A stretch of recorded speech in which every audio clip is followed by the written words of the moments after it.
دنیا کی اس امتحان گاہ میں اللہ نے ہمیں دو ہی عیدیں دی ہیں، جس کی قرآن و سنت سے بھی تصدیق ہے۔ ہماری امتحان کی یہ پرچیاں یعنی نیک و بد اعمال نامے اسی وقت بند ہو جاتے ہیں جب ہماری آنکھیں بھی بند ہو جاتی ہیں۔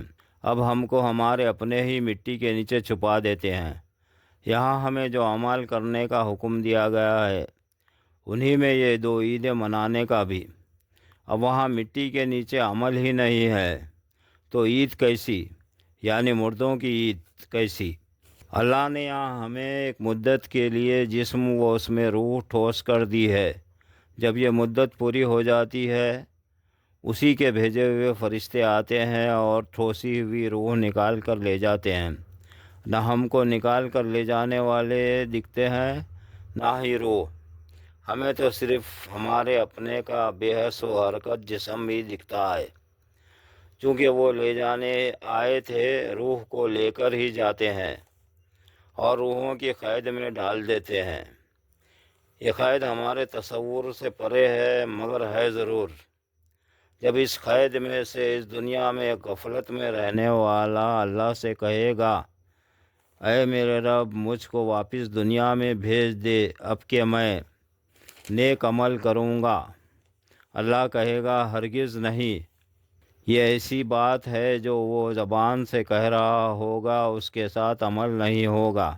ان کے پیچھے برزخ ہے یعنی آڑ ہے جہاں وہ اس دن تک کہ دوبارہ اٹھائے جائیں گے رہیں گے، اور اس دن وہاں سے آڑ ہٹا دی جائے گی۔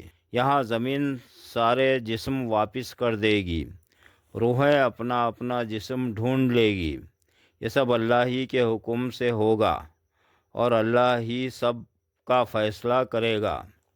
مگر جنہوں نے سرکشی کی حدیں توڑ دی ان کو دوزخ کی بشارت، اور جنہوں نے اس کی اطاعت فرما برداری میں زندگی گزاری جس میں وہ مر بھی گئے اور مارے بھی گئے، ان کو مردہ نہ کہو، وہ زندہ ہیں، ہم ان کو رزق بھی دیتے ہیں، تم کو اس کا شعور نہیں ہے، یہ اللہ نے ہی کہا ہے۔